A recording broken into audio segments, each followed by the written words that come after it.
1:14 a.m., the Persian Gulf, latitude 26.8 degrees north. Aboard the INS Magan, the red battle lanterns are the only thing visible through the haze of recycled air. The sonar operator is screaming, 12 inbound tracks, sea skimmers, Ghadar missiles, impact in 28 seconds. The ship is slowing down. To the Iranian radar operators at Bandar Abbas, the Israeli Sa'ar 6-class corvette's electronic heartbeat looked flickering and weak. Behind the ship, the Iranian coastline is a wall of 500-foot flames, the Karaj oil refineries turning into a $400 million chemical inferno. The Iranians want blood. They have 40 fast attack boats and 2 F-4 Phantoms closing the distance at 500 miles per hour. If the Magan doesn't fire its interceptors in the next 10 seconds, 50 Israeli sailors will be vaporized. Here is exactly how the next 12 minutes of carnage unfold. The Iranian commander doesn't wait for a tactical assessment. He sees the INS Magan limping on his legacy radar screen and orders the total saturation of the target. Empty the racks. From the limestone cliffs of the coast, another volley of Ghadar anti-ship cruise missiles erupts from mobile launchers. These are $1.2 million weapons moving 10 feet above the water to stay under the radar horizon. They are moving at 600 miles per hour, closing the gap so fast that the salt spray from the ocean is being atomized by their nose cones. On the Iranian fast attack boats, crews are cheering. They can see the silhouette of the Israeli ship through their night vision optics. They bank their boats hard, preparing to fire their C-802 rockets to finish the job. Above them, the 2 F-4 Phantoms roll into a steep dive, their pilots flipping the switches to live on their air-to-ground missiles. But the INS Magan is acting as a digital beacon. Inside the Israeli Combat Information Center, the tactical action officer is watching an encrypted Link 16 feed. He isn't looking at his own sensors, he's looking through the eyes of a U.S. Navy E-2D Hawkeye circling 30,000 feet above him, completely invisible to Iranian radar. Link established, the TAO mutters, handing off the tracks. 60 miles to the west, hidden in the deep water trenches of the Gulf, the USS Arleigh Burke is sitting in total electronic silence. It hasn't emitted a single radar pulse. It's a 9,000-ton ghost, but its vertical launch system cells are already warm. The unexpected arrives with a roar that shakes the deck plates of the American destroyer. 4 RIM-162 ESSM explode out of their canisters. They don't fly toward the Arleigh Burke's horizon. They arc high into the stratosphere, guided by the Hawkeye's data link. The Iranian pilots in the F-4s see a flash on the horizon. They think it's a flare. By the time their sensors realize it's a Mach 4 interceptor, it's too late. The RIM-162 ESSM doesn't just hit the planes, it performs a 50G lead bias turn, slamming directly into the cockpit of the lead Phantom. At the same moment, the 12 Ghadar missiles, now just 1,500 yards from the Israeli ship, suddenly encounter an electronic wall. The INS Magan activates its high-powered jamming suite, and the U.S. Navy Growlers overhead flood the Iranian frequencies with digital noise. The Ghadar seekers go blind. They begin to pit bull, turning wildly in circles looking for a target that has vanished from the spectrum. That's when the Arleigh Burke launches the Hammer. A volley of RIM-66 standard MPAR missiles streaks across the sky at 2,600 miles per hour. These aren't just intercepting the missiles. They are targeting the Iranian command and control boats. The Iranian commander's screen suddenly fills with ghost targets, thousands of them. He can't tell which track is a real missile and which is a digital hallucination. In 90 seconds, the Iranian sure kill has turned into a graveyard. 12 cruise missiles are splashed, 2 fighter jets are burning on the water, and the U.S. Navy hasn't even revealed its position yet. Behind the kinetic explosions of the RIM-162 ESSM, there is a silent digital war being fought at the speed of light. The unexpected element the U.S. Navy unleashed isn't just a missile, it is the Aegis Baseline 10 combat system. In the past, a destroyer's radar acted like a flashlight. If you didn't point it at the enemy, you couldn't see them. Baseline 10 changes the physics of the Gulf. It integrates Spy-6 radar arrays that can detect a target the size of a golf ball moving at Mach 4 from hundreds of miles away. But the real magic happens through the cooperative engagement capability, the RIM-162 ESSM that intercepted the Iranian cruise missiles didn't actually need the USS Arleigh Burke to see the target. The data was fused from an E-2D Hawkeye, a P-8 Poseidon, and even a pair of F-35Cs circling near the strait. This creates a system of systems where every American asset acts as a single flawless entity. The Iranians are firing at a ship, the US Navy is fighting with a network. When the RM-66 Standard MR leaves the vertical launch cell, it isn't just a projectile, it is a flying computer terminal. Through Link 16, the missile receives mid-course updates every millisecond. If the Iranian pilot tries to deploy chaff or execute a high G brake, the Hawkeye overhead sees the maneuver and sends a correction signal to the SM-2. The pilot is fighting a human operator's reaction time. The missile is fighting with the processing power of a supercarrier server farm. This is the technical superiority that makes the US Navy's kill chain an inescapable loop. While the surface of the Gulf is a graveyard of burning Iranian fast attack craft, the real unexpected element is moving 300 feet below the thermal layer. The USS Florida, an Ohio-class guided missile submarine, is lurking in total acoustic silence. It doesn't need to surface to participate in the carnage. The commander receives a burst transmission through a towed buoy, the target list for the Iranian A2/AD coastal batteries.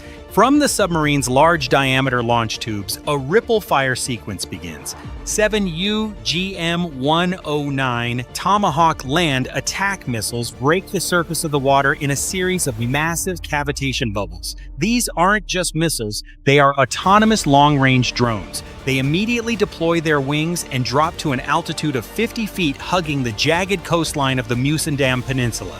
The UGM-109 Tomahawk uses terrain contour matching to navigate the desert canyons, staying beneath the detection lobes of the Iranian S-300 radar systems. The Iranians believe they are safe behind their mountain defenses. They are wrong. The UGM-109 Tomahawk Block 5 variants carry a multi-mode seeker. They don't just hit a pre-programmed coordinate, they use their onboard cameras to identify the specific mobile launcher that fired the Hader missiles earlier. This is the satisfaction of efficiency. High above the chaos, a pair of EA-18G Growlers from the USS Abraham Lincoln are performing what pilots call an electronic execution. They aren't firing kinetic rounds yet. They are using the ALQ-218 tactical jamming pods to clutter the entire electromagnetic spectrum. To an Iranian radar operator, the world just turned into white noise. Their screens aren't just fuzzy, they are inverted. When an Iranian shore battery tries to force its radar power to burn through the jamming, it creates a massive electronic signature that is essentially a death sentence. The Growlers instantly release the AGM-88E AARGM Advanced Anti-Radiation Guided Missile. This is a hunter-killer weapon that lives for the smell of radar energy. Even if the Iranian operator panics and turns off the radar, the AGM-88E AARGM remembers exactly where the signal came from using GPS and an active millimeter wave seeker. The radar dish is vaporized before the operator can even stand up from his chair. In a final act of desperation, the Iranian command orders the launch of a Fateh 110 short-range ballistic missile from a hidden site near Shiraz.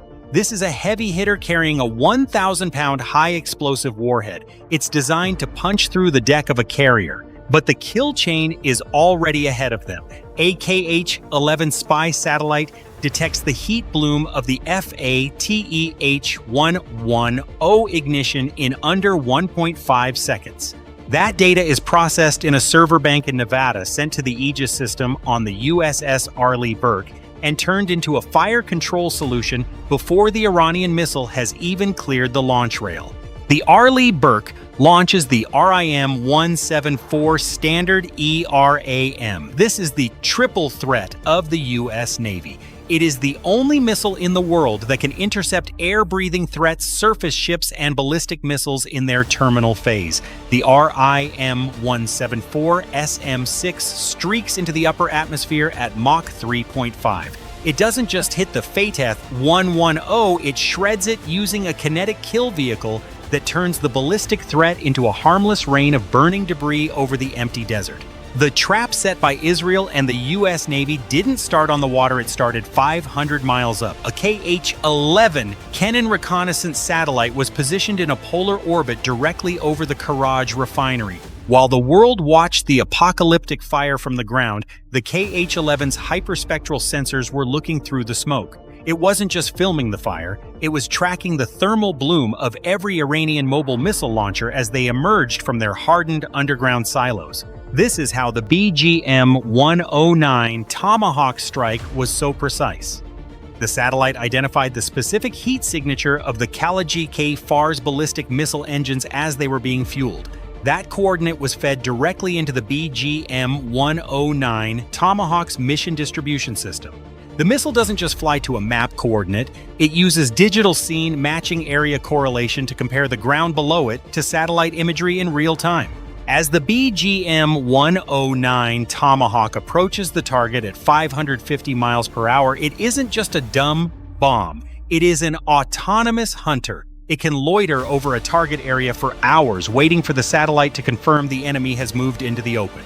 When the Iranian crews finally felt safe enough to move their launchers, the BGM-109 Tomahawk executed a terminal dive at 90 degrees, punching through the reinforced steel of the launcher before the crew could even hit the fire button. To understand the scale of the unexpected response, you have to look at the economics of the 12-minute window. The Iranian regime spent over $150 million on the swarm of fast attack craft and the Gator cruise missiles. In less than 90 seconds, the U.S. Navy neutralized that entire investment using roughly $18 million worth of RIM-162 ESSM and SM-2 interceptors. This isn't just a military victory, it is a financial liquidation. The RIM-174 standard ARAM used to intercept the Kalaji-K Fars ballistic missile costs approximately $4.3 million US. That sounds expensive until you realize what it protected. It protected a $13 billion USD Gerald R. Ford-class aircraft carrier and the lives of 5,000 American sailors. But more importantly, it protected the 15% of global oil trade that passes through the strait every single day. The satisfaction of efficiency comes from the fact that the U.S. Navy didn't have to launch a full-scale invasion to stop the Iranian threat. They used the kill web to dismantle the enemy's offensive capability without ever entering the range of their coastal guns. Every time the U.S. Navy fires an SM-6, they are sending a message to Moscow and Beijing. Your most advanced carrier killer is a $4 million target for our junior officers. By 3:45 a.m., the engagement is over. The Iranian fleet has been deleted from the tactical display. The wall of fire at the Karaj oil refineries continues to burn, a testament to the enemy's helplessness. The U.S. Fifth Fleet didn't just unleash the unexpected, they unleashed the future of warfare. A future where a single ship like the INS Magan can act as the bait for an invisible integrated machine that spans from the bottom of the ocean to the edge of space. As the sun begins to rise over the Strait of Hormuz, the USS Arleigh Burke and its carrier strike group resume their patrol. The sailors in the CIC don't cheer, they check their systems, log the data, and prepare for the next watch. The message to the world is clear.